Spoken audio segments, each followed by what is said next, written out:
जिस दिन से चला हूं मेरी मंजिल पे नजर है, आंखों ने कभी मील का पत्थर नहीं देखा। बसीर बद्र साहब की लिखी ये पंक्तियां जम्मू कश्मीर के 3 भाई बहनों की सफलता की कहानी बयां करते हैं। क्योंकि इन भाई बहनों ने जिस दिन से मंजिल पाने के लिए मेहनत करनी शुरू की, उस दिन से इन्होंने मील का पत्थर नहीं देखा। कहने का मतलब है कि कोई भी कठिनाई इनके सामने आई, इनके हौसलों को कोई नहीं डिगा सका। क्योंकि जिस घाटी में आतंक के साए में लोग जिंदगी गुजारते हैं, जहां के युवा भटक जाते हैं, अब उसी घाटी में 3 बच्चों ने ऐसा फूल खिलाया है जिसकी सब तारीफ कर रहे हैं। तो चलिए आपको बताते हैं कि कैसे एक मजदूर के 3 बच्चों ने इतिहास रच दिया है। बता दें कि जम्मू के डोडा जिले के रहने वाले इन तीनों ने Jammu and Kashmir administrative service का एग्जाम क्लियर किया है। इनमें सबसे बड़ी बहन है हुमा वानी, उनसे छोटी हैं इफ्रा अंजुम वानी और सबसे छोटे हैं भाई सुहेल। खबरों के अनुसार इफ्रा और सुहेल ने पहले ही प्रयास में इस परीक्षा को क्लियर किया, वहीं हुमा को इसे क्लियर करने में 2 बार प्रयास करना पड़ा। खास बात यह है कि इन तीनों की रैंक 150 के अंदर है। इससे भी खास बात यह है कि ये तीनों भाई बहन अपने परिवार में पहले ऐसे हैं जिनकी सरकारी नौकरी लगी है।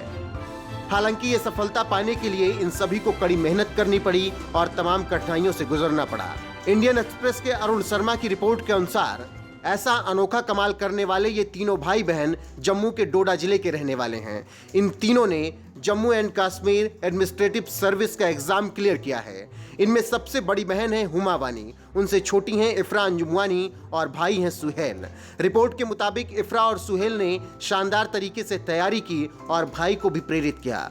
वहीं हुमा को इसे क्लियर करने में 2 बार का प्रयास जरूर करना पड़ा।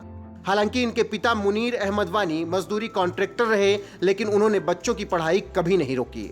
माँ इनकी हाउसवाइफ हैं। इनका बचपन जम्मू के कहारा और किश्तवर शहर में बीता, लेकिन बच्चों की पढ़ाई के लिए अहमद वानी साल 2010 में डोडा के बाहू फोर्ट के पास रहने चले आए। ये एक अस्थायी कॉलोनी है जो सड़क से 5 किलोमीटर दूर है। यहाँ इनके घर में 3 कमरे हैं जिसमें 5 लोगों का परिवार रहता है। ऐसे में मेहमानों के आने पर संख्या और ज्यादा बढ़ जाती थी और मेहमानों का आना जाना हमेशा लगा ही रहता। सर्दियों में घर में 10 से 12 लोग और गर्मियों में 6 से 8 लोग रहते। इस हाल में भी 15-20 हजार रुपए महीना कमाने वाले अहमद वानी ने अपने बच्चों को पढ़ाने में कोई कोर कसर नहीं छोड़ी और ना ही बच्चों ने कभी मेहनत से मुंह मोड़ा। इफ्रा बताती हैं, हमारे पास कोई मोबाइल नहीं था, हर विषय में केवल एक किताब होती थी, तीनों उसी से पढ़ते थे। नतीजतन हुमा और सुहेल के बीच हमेशा एक किताब पढ़ने के लिए लड़ाई होती थी। मैं उनके बीच सुलह करवाती थी। इसके अलावा घर के आर्थिक हालात ज्यादा बेहतर नहीं थे, जिसकी वजह से कई बार परेशानी उठानी पड़ी, लेकिन मेहनत से समझौता नहीं किया। वहीं हुमा कहती हैं, क्या पढ़ना है और कैसे पढ़ना है इस बारे में कोई आइडिया नहीं था। सुहेल पुलिस सेवा में शामिल होना चाहते हैं क्योंकि उसका कहना है कि पुलिस की नौकरी में शक्ति और जिम्मेदारी दोनों आती है। उनकी सोच है कि वो जम्मू कश्मीर में ड्रग्स के खतरे के खिलाफ काम करें। हम दोनों बहनें एडमिनिस्ट्रेटिव सर्विस में शामिल होना चाहती हैं और समाज के पिछड़े लोगों के लिए कुछ अच्छा काम करना चाहती हैं। तो कुछ इस तरह से कठिनाइयों का दौर देखकर घाटी से आने वाले इन भाई बहनों ने सफलता की नई कहानी लिखी। ऐसे में इन भाई बहनों की कठिन तपस्या और उसके बाद मिली सफलता पर बस यही कहना है, टूटने लगे हौसले तो ये याद रखना, बिना मेहनत के तक तो ताज नहीं मिलते।